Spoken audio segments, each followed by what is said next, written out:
adiknya Lisa ini benar-benar belum tahu kalau ibunya itu udah meninggal. Sering diajak ke makam, namun bilangnya Lisa ibu lagi tidur. Ya maaf, ini sampai satu ketika anak itu ya, adiknya Lisa ini minta dibangunkan ibunya. Mbak, kapan ibu bangun? Kapan ibu bangun? Ibu kok udah bangun-bangun. Namun anak itu ya. A'udzubillahi minasyaitonirrajim. Bismillahirrahmanirrahim. Assalamualaikum warahmatullahi wabarakatuh. Alhamdulillah, jumpa kembali di channel Segudang Kisah. Semoga semua sahabat channel Segudang Kisah dimanapun Anda berada, yang ada di luar negeri, di Nusantara, dari Sabang sampai Merauke, semoga senantiasa selalu dalam lindungan Allah Subhanahu wa taala, dicurahkan segala keberkahan yang sehat walafiat, dilancarkan rezekinya, dipanjang umurnya, dan dimudahkan dalam segala urusan. Amin amin ya robbal alamin. Untuk kesempatan kali ini di channel Segudang Kisah akan menyajikan sebuah kisah misteri yang tentunya untuk kalian semua sahabat channel Segudang Kisah. Dan untuk lebih menjadi penyemangat kami di kru tim channel Segudang Kisah, tentunya kami butuh subscribe, like, dan juga komentar dari kalian, kritik dan saran juga, sehingga kami selalu berusaha untuk menjadikan cerita-cerita di channel Segudang Kisah ini jauh lebih menarik dan lebih baik. Dan tanpa basa-basi dan tidak usah lama-lama, kita langsung masuk saja ke cerita Segudang Kisah. Untuk cerita kali ini ada sebuah kisah yang datang dari salah satu anak pelaku pesugihan. Sebuah kisah yang menceritakan bagaimana dirinya dan juga ibu kandungnya yang merasakan ketika seorang bapak ini benar-benar nekat melakukan ritual pesugihan sampai benar-benar membuat keluarga ini sampai ada yang meninggal. Termasuk narasumber yang merupakan anak ini juga harus merasakan bagaimana kejamnya seorang bapak yang kala itu nekat melakukan ritual pesugihan. Dalam sebuah kisah hidup yang diceritakan oleh narasumber yang sebut saja di sini namanya Mbak Lisa. Mbak Lisa yang kala itu usianya 16 tahun dengan ketiga adiknya. Mbak Lisa ini tidak melanjutkan sekolah ke jenjang SMA. Dia itu cuma SMP waktu itu, yang sempat ngebantu di salah satu warung di pasar yang tidak jauh dari tempat tinggal dari Mbak Lisa sekeluarga, yang sebut saja namanya Pak Casmo, dan juga ibunya yang sebut saja di sini namanya Bu Surti. Lisa yang kala itu usia 16 tahun ini, yang sudah kerja di salah satu rumah makan atau warung di pasar ini. Keadaan keluarga dari Mbak Lisa itu bisa dibilang sangat kacau lah. Bapaknya yang hobinya main judi, padahal pekerjaannya juga tidak tentu. Sementara ibu kadang juga harus ngebantu, walaupun kadang adik kecil yang masih berusia sekitar 3 tahun sering ditinggalkan. Ini sempat membuat keluarga itu bisa dibilang sangat kacau lah. Sementara Lisa sebagai anak pertama, kadang sempat meminta sama ibunya, "Bu, ibu di rumah saja biar Lisa yang kerja." Ini kejadian yang dialami oleh Lisa saat usia 16 tahun, yang mana bapaknya itu memang hobinya itu judi, mabuk-mabukan. Sampai setahun setelahnya keadaan rumah tangga dari bapak ibunya itu makin berantakan, sampai timbul satu hal yang bisa dikatakan ini awal mula dari seorang bapak yang memang merencanakan yang tak lain untuk mendapatkan kekayaan secara instan. Kala itu kedatangan tamu yang tak lain teman dari bapak yang sebut saja di sini namanya Pak Tejo. Bapak dan Pak Tejo itu sering sekali ngobrol tentang hal-hal mistis yang secara nalar itu yang tidak masuk akal. Sering membicarakan harta karun, harta gaib, nanti ritual di sini, nanti butuh ini, butuh itu.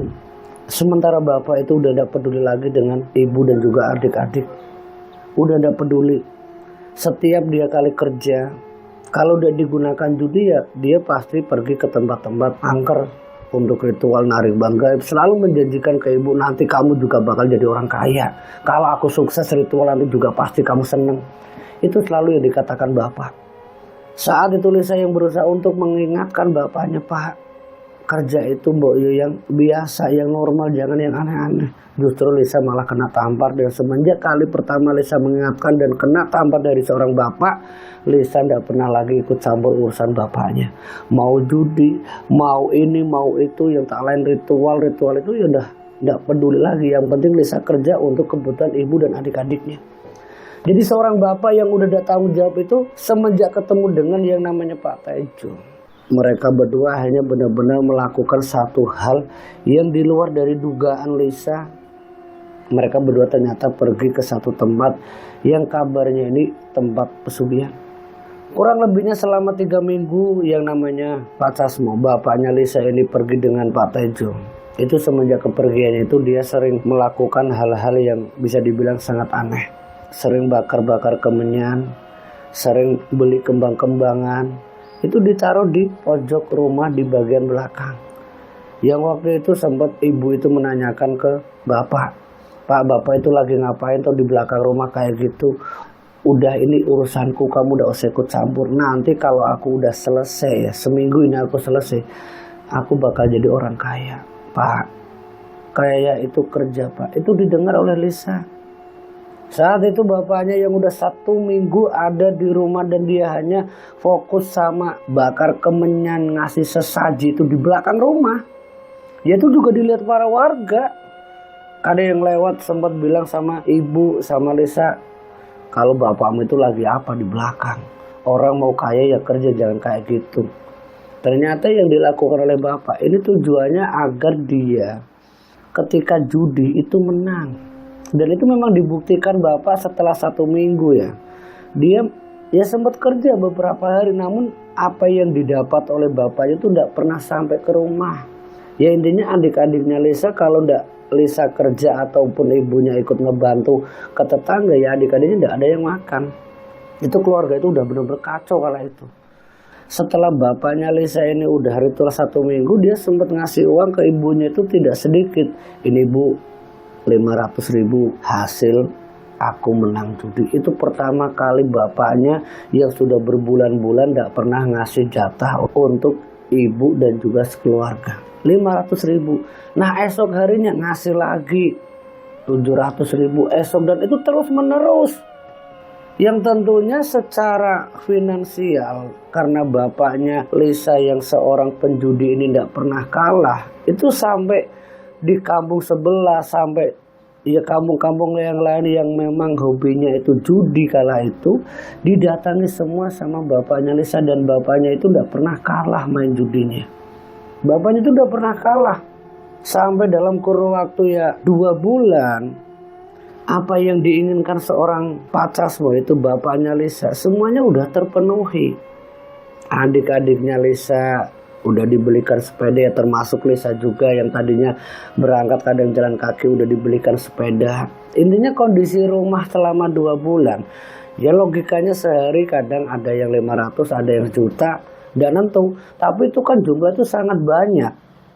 2 bulan TV udah kebeli, sepeda udah kebeli, sampai ibu udah nggak kerja. Sementara Lisa kala itu masih tetap dia kerja di warung. Bahkan bapaknya pernah bilang sama Lisa, Lisa kamu itu udah usah kerja di warung itu, biar bapak saja yang kerja, kamu di rumah saja.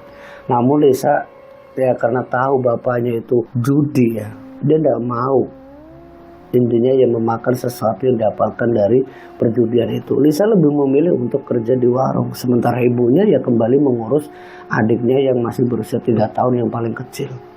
Setelah 2 bulan yang perubahan ekonomi benar-benar berubah ya secara finansialnya, bapaknya itu masih bisa dibilang ya penjudi sampai dia jadi seorang bandar judi. Bandar judi di kampung. Nah sebagai seorang bandar itu ya tentunya kan Lisa itu ya tahu betul siapa bapaknya ini. Seorang bandar judi. Bangun rumah itu dengan mudah. Sampai ibunya Lisa yang waktu itu memang juga menikmati hasil dari perjudian bapak, sempat Lisa bilang sama ibu, Bu, apa ibu akan menikmati apa yang dikerjakan bapak? Apa ibu udah ingat bagaimana nanti ke depannya, Bu? Ya gimana ya Lisa? Apa kamu kepingin ibu itu kerja kayak dulu lagi? Di rumah tetangga nyetrika nyuci. Apa kamu kepingin? Ya enggak juga sih Bu. Ya gini saja sih Bu, kita buat rumah makan aja Bu. Kayak saya biasa kerja di warung. Biar ibu ya tidak mengandalkan apa yang didapat dari bapak. Karena bapak ini kan bandar judi Bu, kita kan tahu. Lisa yang udah ngerti kalau apa yang didapatkan dari bapaknya itu udah baik. Dari apa yang dilakukan Lisa, sedikit demi sedikit dia tabung, rencana ingin buka warung makan yang dibangun itu di depan rumah.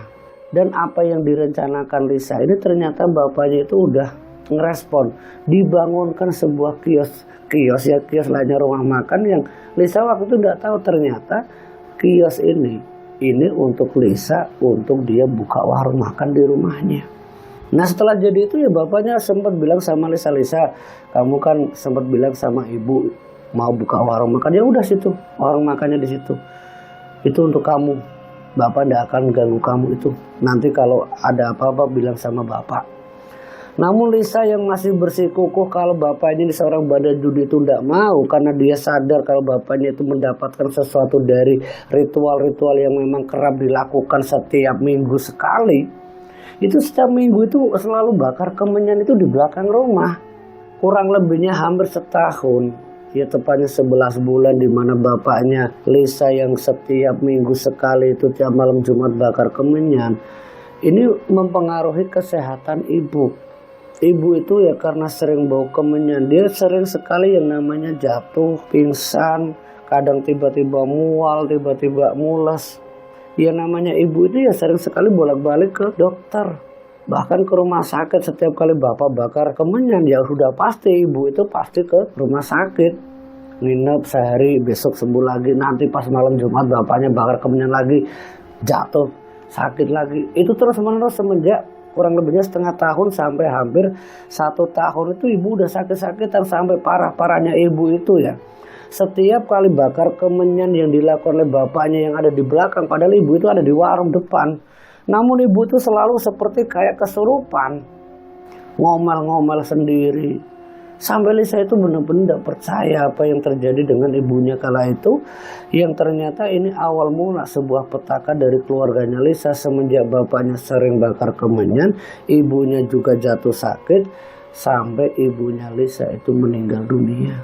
Tepat 1 tahun kesuksesan dari seorang bapak yang melakukan ritual nyeleneh, ritual bakar kemenyan di belakang.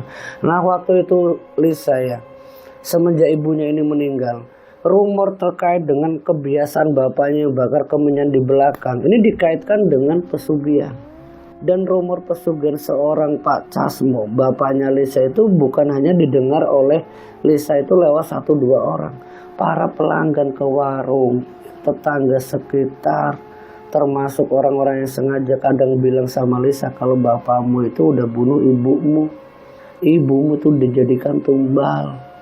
Ibumu itu meninggal tidak tenang, ibumu itu tersiksa, dan paling juga nanti kalau nggak kamu, adik-adik kamu tahun depan. Itu dari beberapa orang yang mengatakan ke Lisa seperti itu. Dari rumor yang begitu kencang terdengar oleh Lisa ini ya, sampai Lisa itu ingin mencari tahu sebenarnya apa yang dilakukan bapak. Soalnya kenapa Lisa tidak berani nanya ke bapaknya secara langsung? Ya setiap kali dia menanyakan apa yang sedang dilakukan oleh bapaknya, Lisa selalu dimarah-marahi, bahkan selalu ditampar. Ini yang terjadi sama Lisa. Kenapa Lisa tidak pernah berani menanyakan apa yang sedang dilakukan oleh bapaknya. Dan yang dilakukan oleh Lisa, karena Lisa sadar ini tidak mungkin secara langsung lewat bapaknya. Saat itu Lisa teringat akan siapa orang yang sering mengajak bapaknya yang tak lain Pak Tejo. Nah disinilah semenjak ibunya Lisa itu meninggal, Lisa itu seperti kayak seorang ibu, dia harus ngasuh adik-adiknya. Memang di rumah bapaknya itu ya sempat meminta orang yang kerja yang ngurus anak-anaknya, memang ada. Semenjak ibu meninggal itu ada yang ngurus. Namun Lisa sebagai seorang anak yang pertama yang paling besar yang usianya udah 17 lebih kala itu, semenjak ibunya meninggal kurang lebihnya sudah 3 bulan, rasa penasarannya Lisa ingin tahu sebenarnya apa yang terjadi dengan ibunya. Lisa akhirnya menemui seorang yang namanya Pak Tejo, orang yang paling tahu siapa bapaknya Lisa. Saat ketemu dengan Pak Tejo, Lisa sempat menanyakan secara detail, Pak Tejo, saya minta tolong sama jenengan Pak. Sebenarnya apa yang terjadi dengan bapak saya? Kenapa bapak saya itu kok selalu bakar kemenyan di belakang rumah, itu sebenarnya apa yang dia lakukan. Waktu itu ya Pak Tejo itu nggak langsung ngaku apa yang dikatakan Lisa, itu nggak langsung dia ngomong, ya itu ya biasalah Lisa, namanya juga bapak kamu kayak gitu. Ya itu kan untuk kesuksesannya kamu sama bapak kamu. Iya Pak Tejo, kesuksesan sih kesuksesan, tapi kenapa harus dengan cara yang kayak gitu? Tolong Pak, ini aku udah dengar dari banyak orang selama aku buka warung makan di rumah sama ibu terus meninggal. Tolong ya Pak, jawab dengan jujur, apakah benar ibu itu meninggal karena bapak? Pak Tejo sempat terdiam sejenak, sampai Lisa menanyakan untuk kedua kalinya, apa benar Pak kalau ibu itu ditumbalkan bapak? Apa bapak itu benar-benar ritual pesugihan? Tolong jujur Pak Tejo, tolong jawab jujur. Aku tidak mau nanti setelah ibu ini meninggal ada lagi di antara aku atau adik-adikku yang meninggal. Tolong Pak, jawab jujur apa yang sebenarnya dilakukan oleh bapak.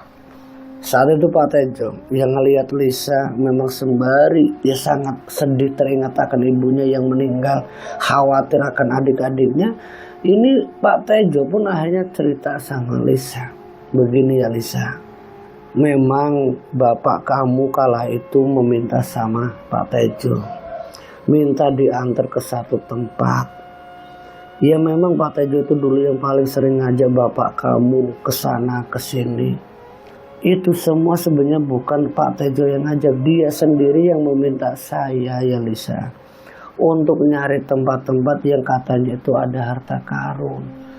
Sampai keluargamu dulu berantakan, kamu sampai kerja di warung, ibumu sampai buruh nyetrika, buruh nyuci, itu ya bapak kamu sendiri. Sampai akhirnya ya bapak kamu itu minta datang ke satu tempat yang di sana memang ada kuncen atau dukun. Nah di situ dia ketemu sama sang dukun yang sebut saja dia namanya Mbah Sugeng. Saya ketemu dengan Mbah Sugeng itu bareng bapak kamu Lisa. Nah bapak kamu waktu itu ya sempat bilang sama Mbah Sugeng, tolong bantu saya Mbah, saya itu udah capek miskin Mbah, judi kalah terus Mbah, aku harus gimana Mbah? Nah Mbah Sugeng itu ngasih solusi sama bapak kamu untuk nyari mahar. Nah setelah mahar itu dicari lewat dia dulu kerja ya serabutan ya, kerja bangun itu, dia langsung memberikan ke Mbah Sugeng. Nah selama kurang lebihnya itu ya waktu itu Pak Tejo itu sempat balik, yang setahunya Pak Tejo sama Mbah Sugeng itu bapak kamu itu ada 21 hari, 3 mingguan itu ada. Nah sempat saya menanyakan ke Mbah Sugeng sebenarnya ritual apa yang dilakukan oleh Pak Jasmo. Dijawab sama Mbah Sugeng Lisa waktu itu, kalau Pak Sugeng dia itu ritual ingin segala sesuatu yang berkaitan dengan judi itu selalu diberikan kemenangan.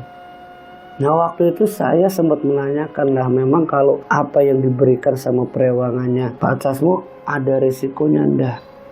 Ya jelas ada. Jelas ada, apapun yang diberikan sama perewangan ya perewangan itu akan meminta timbal balik. Itu jawaban dari Mbah Sugeng. Namun waktu itu ya timbal baliknya itu apa aku ndak tahu Lisa. Tapi setelah ibumu kemarin meninggal, aku baru menyadari ternyata dulu bapakmu datang ke Mbah Sugeng yang mungkin setahun persis dia datang lagi, dia itu ritual kembali ngajak saya. Saya tuh waktu itu nggak tahu, bener-bener nggak tahu kalau ternyata ritual itu ingin menyerahkan nama ibu kamu. Bener waktu itu saya sama bapak kamu ke Mbah Sugeng itu nggak tahu kalau tujuannya itu mau numbalin ibu kamu, sama sekali nggak tahu. Dia ritual itu 2-3 hari itu, 2 malam 3 hari itu di tempatnya Mbah Sugeng. Tapi sebelumnya Mbah Sugeng itu sempat meminta nama. Nah nama itu aku begitu kaget ketika mengetahui namanya nama ibu kamu. Saat itu Pak Tejo sempat bilang sama bapak kamu, Jasmo, kamu benar-benar udah gila. Itu kan istri kamu.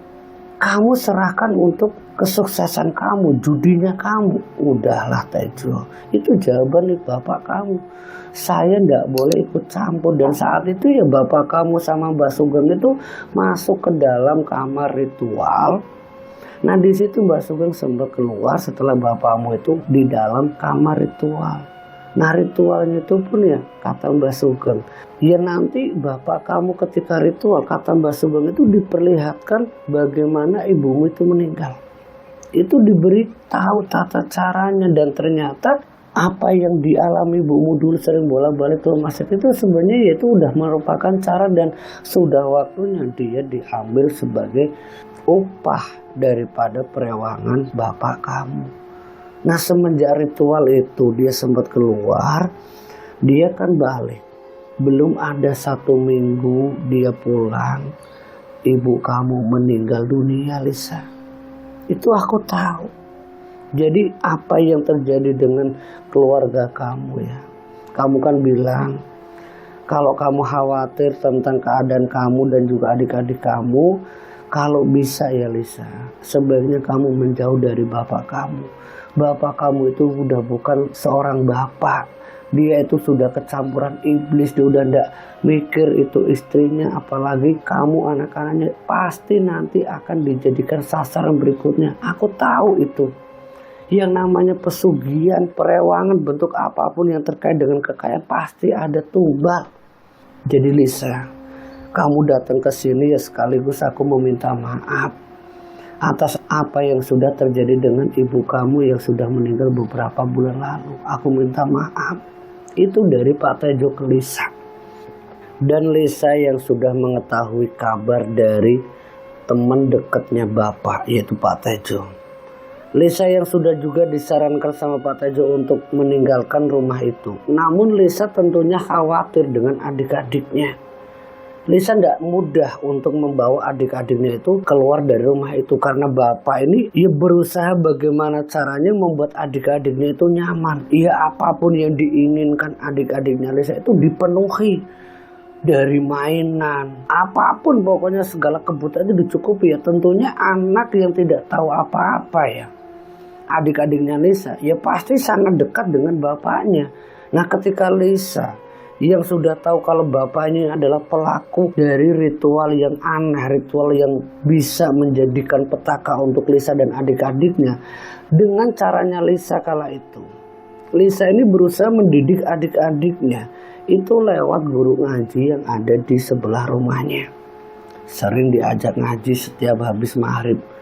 Sampai sesuatu yang bisa dikatakan bagaimana caranya Lisa untuk bisa menyelamatkan dirinya dan adik-adiknya. Sudah hampir 2 bulan itu adik-adiknya itu ikut ngaji. Bapaknya itu ternyata tidak suka.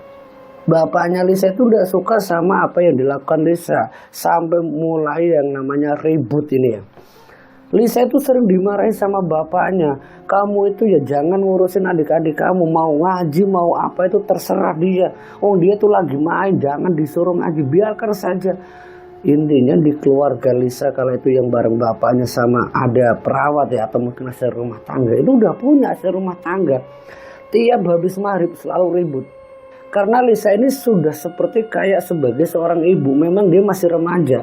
Tapi dia sadar kalau adik-adiknya itu dalam keadaan bahaya. Makanya ya bagaimana caranya sebelum maghrib suruh mandi, suruh ini, suruh itu sebagainya. Kalau udah maghrib suruh sholat. Kalau misalkan di rumah udah bisa sholat, ya harus ada di tempat pengajian, di musola sekaligus ngaji di situ.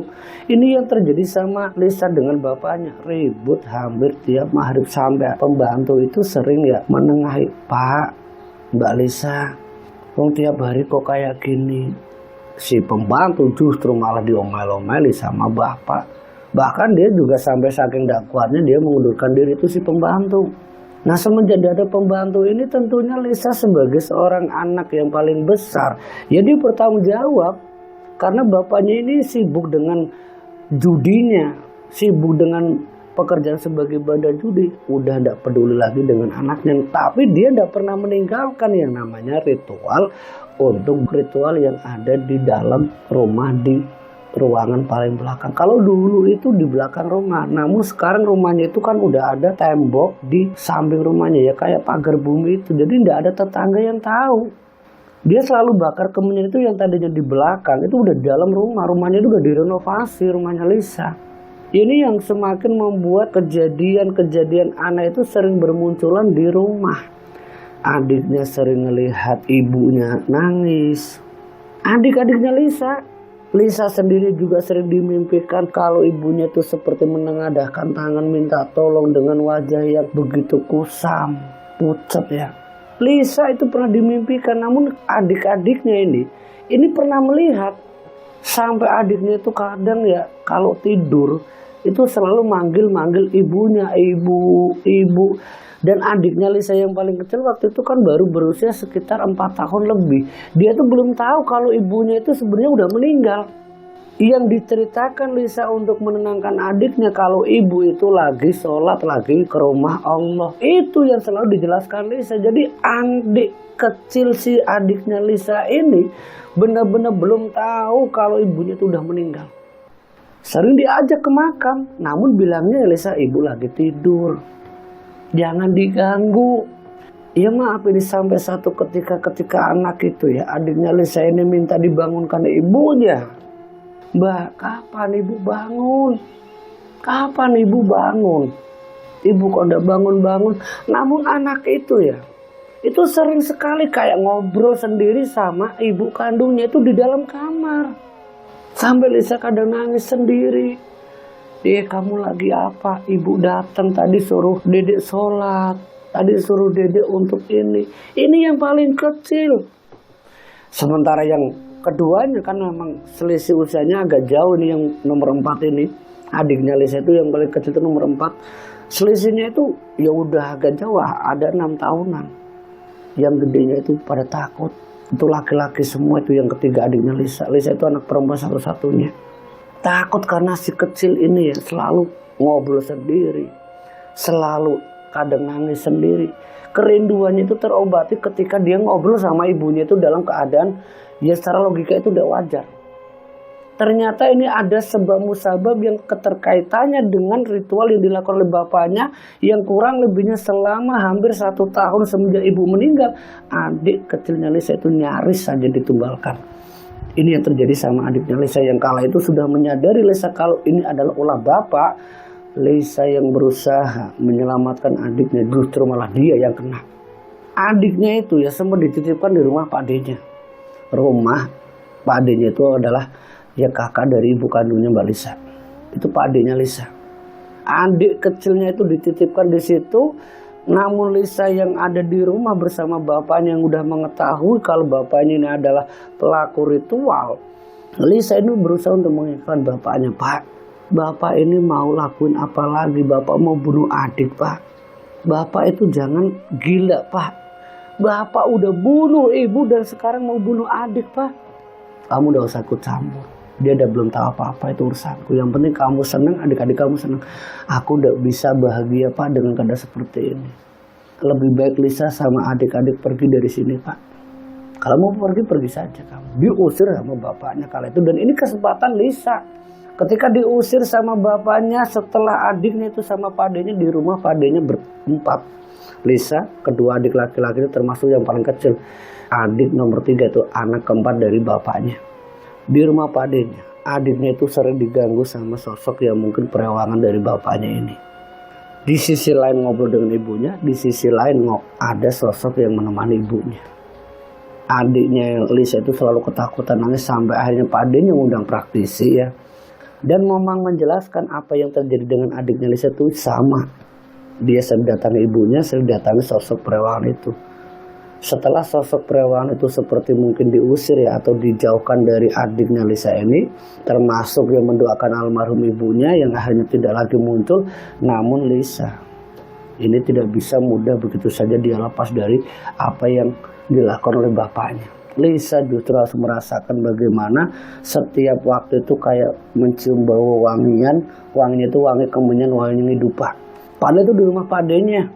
Di rumah padenya itu ya bukan hanya seminggu 2 minggu sampai berbulan-bulan. Hampir intinya setahun tepat setelah adiknya Lisa itu selamat. Ibunya udah didoakan. Lisa ini kan juga harus nyari kerja. Untuk kebutuhan ketiga adiknya kala itu yang juga udah sekolah. Memang bapaknya itu ya sering ngirim uang. Ini untuk adik-adik kamu. Lisa tahu, cuman Lisa berusaha menolak, cuman bapaknya itu udah pernah lewat Lisa, lewat bude, lewat adiknya Lisa langsung. Itu diberi sama bapak. Intinya setahun setelah ibunya meninggal, adiknya itu selamat. Namun setelah beberapa bulannya Lisa yang udah kerja, Lisa yang sering nyium bau wangian, bau yang tidak jelas seperti apa yang pernah dialami ibunya, ini juga dialami oleh Lisa. Lisa sering sesak napas secara tiba-tiba, sampai membuat Lisa itu sering yang namanya pusing mendadak. Padahal itu ya sama sekali tidak ada yang bakar kemenyan, sama sekali tidak ada. Namun kenapa Lisa kok sampai merasakan apa yang pernah dulu dirasakan ibu kandungnya? Lisa juga merasakan hal yang sama. Dan Lisa ini pernah mengalami satu kejadian semenjak sering mencium bau wangian ini ya. Pernah didatangi sosok di dalam mimpinya. Dan sosok itu menyerupai bapaknya tapi berbulu. Wajahnya ya bapaknya, tapi sosok itulah yang seperti genderuwo. Dan itu bukan sekali dua kali, sampai akhirnya Lisa ini cerita sama Pak D-nya. Dia bilang sama Pak D-nya terkait dengan mimpi itu, yang membuat Lisa pun karena sering bermimpi hal-hal yang buruk. Memang Lisa saat itu pernah yang namanya tidak kerja. Dia jatuh sakit kurang lebihnya itu hampir 1 bulan. Nah 1 bulan dia sakit karena sering mimpi yang buruk. Dia cerita sama Pak D-nya, reaksi dari Pak D-nya itu yang undang para praktisi. Nah lewat praktisi itulah banyak penjelasan dari Pak D-nya, kalau kamu Lisa ini sedang diincar sama bapak kamu sendiri. Nah waktu itu Pak D yang udah mengetahui kalau Lisa ini diincar sama bapaknya, Pak D itu datang ke rumah bapak. Sempat ribut sama bapak dan meminta untuk tidak ikut campur lagi urusan anak-anaknya, termasuk Lisa dan adik-adiknya. Itu disampaikan Pak D ke Lisa setelah Pak D itu datang ke rumah bapak itu ngajak ribut. Ya ributnya itu terkait antara urusan anak dengan bapak itu putus. Bukan maksud Pak D-nya Lisa ini untuk memutuskan antara anak dengan bapak, tapi dikarenakan bapak yang bagaimana? Bapaknya Lisa. Waktu itu Lisa yang dijelaskan Pak D-nya, bapakmu itu pelaku pesugihan, apakah dia layak? Orang yang ngebunuh ibumu lewat jalan pintas, lewat ritual sesat yang kamu sendiri udah cerita sama Pak D, Pak Tejo itu sebagai saksinya. Apakah kamu masih mau menerima itu sebagai bapak? Kita hanya bisa mendoakan agar bapakmu itu sadar. Selama bapakmu belum sadar, Pak Ade tidak akan pernah mengizinkan kamu dan adik-adik kamu itu ditemui bapak. Kalau kamu dan kalian masih ketemu bapak silahkan, tapi bapak kamu untuk ketemu dengan kamu tidak akan pernah Pak Ade izinkan. Karena Pak Ade khawatir jika bapakmu datang ke sini Lisa, dengan maksud dia ngasih uang ini itu dan sebagainya, khawatirnya Pak Ade di antara yang diberikan itu ada kaitannya yang sudah diritualkan, seperti apa yang pernah terjadi dengan adik kamu dan kamu saat ini. Karena Lisa waktu itu lagi sakit, memang lagi sakit. Namun alhamdulillahnya Lisa yang bisa selamat dibantu oleh Pak Ade-nya dan juga beberapa praktis yang meruqyah secara langsung dan menerapi Lisa, yang alhamdulillah Lisa itu bisa selamat. Kurang lebihnya 1,5 tahun semenjak ibunya meninggal. Kabar tentang bapaknya Lisa yang memang udah hampir beberapa bulan tidak pernah menemui Lisa semenjak ribut tadi, semenjak ribut dengan Pak Ade-nya, bapaknya itu nikah lagi. Nah waktu itu Lisa yang memang diminta datang untuk menyaksikan bapaknya nikah, tapi Lisa sama adik-adiknya itu tidak mau melihat bapaknya itu nikah lagi. Karena Lisa sebagai anak pertama ya, seorang perempuan, tidak membayangkan ibu yang sudah meninggal dengan mudahnya bapak nikah lagi, apalagi posisi ibu itu meninggal karena ulah bapak. Ya sebagai anak tidak akan terima. Dan itu pun dirasakan Lisa, sampai Lisa ini ya bukan maksudnya memprovokatori adik-adiknya. Kalau bapak itu seperti ini seperti itu, tapi itu kenyataan. Bapak kita itu ya orang yang udah ngebunuh ibu. Bapak udah jadi orang kaya, tapi dia dapetin dari bandar judi yang lewat perewangan. Itu diceritakan ke adik-adiknya. Ya bukan maksudnya Lisa untuk menjauhkan adiknya dengan bapaknya, itu enggak. Cuman ini untuk menjelaskan bahwa bapak yang bagaimana. Karena adik-adiknya yang dulu dimanjakan bapak itu selalu menanyakan bapak dan kepingin tinggal sama bapak. Ini kenapa Lisa sampai ya segitunya ngomong sama adik-adiknya, terbuka apa adanya. Dan bersama Pak Ade-nya, budenya dan yang lain juga menjelaskan ke adik-adiknya Lisa kalau bapakmu itu bukan orang yang benar. Dan Pak Ade yang kala itu menjelaskan ke Lisa dan adiknya hanya bisa berharap, berdoa semoga bapakmu diberikan kesadaran, dibuka pintu hatinya. Namun setelah menikah ya, kabar menikah itu apa yang terjadi dengan bapaknya. ibunya Lisa, ibu tiri ya, itu justru memanfaatkan kekayaan dari bapaknya. Digerogoti lah, di ini itu dan sebagainya, sampai bapaknya itu ya bisa dikatakan ya mungkin bangkrut ya. Namun kebangkrutan bapak itu ya hanya sesaat, 2-3 bulan rumah terjual, mobil terjual, tapi dia ritual lagi sampai si istri keduanya bapak dia meninggal juga. Nah ini semakin menguatkan kalau bapaknya Lisa adalah pelaku pesugihan. Orang-orang yang mau dijadikan istri untuk bapak itu tidak ada yang mau, sampai bapak itu hidup sebatang kara. Di saat Lisa yang sampai hanya dia nikah, yang mana sebelum bapaknya itu meninggal, Lisa sempat meminta bapaknya untuk menjadi wali. Dalam keadaan bapaknya yang sakit waktu itu sudah sebatang kara karena memang sudah tidak ada yang ngurus lagi. Semenjak istri keduanya meninggal, mungkin kurang waktunya hampir 4 tahun semenjak saat itu ya. Ini saat singkat karena bapaknya itu sebatang kara, tidak ada yang rawat sampai dia itu mungkin sudah sadar. Sadar bapaknya itu ketika sudah tidak ada lagi yang mau merawat dirinya. Lisa yang akhirnya sering datang membujuk bapaknya untuk sadar. Adik-adiknya juga udah gede, sering meminta untuk sadar. Sadar-sadar bapaknya itu udah dalam keadaan sakit, terbaring di rumah sendirian. Dan di saat itulah bapaknya Lisa bisa dikatakan ya sadar, minta untuk dituntun kembali ke jalan yang benar. Namun semuanya kan udah terlambat. Bersamaan dengan Pak adenya Lisa, para kiai yang membimbing bapaknya sampai Lisa sebelum bapaknya itu meninggal ya, itu sempat Lisa itu meminta untuk sama bapaknya untuk jadi wali nikahnya. Karena Lisa akan menikah kala itu bersama seorang lelaki yang menjadi pilihan dari Pak adenya, ya termasuk pilihan dari Lisa juga. Sempat jadi wali tapi dalam keadaan terbaring di kamar. Intinya menjadi saksi kalau anak itu udah nikah. Nah di saat pernikahan itulah beberapa bulan setelahnya bapaknya Lisa meninggal.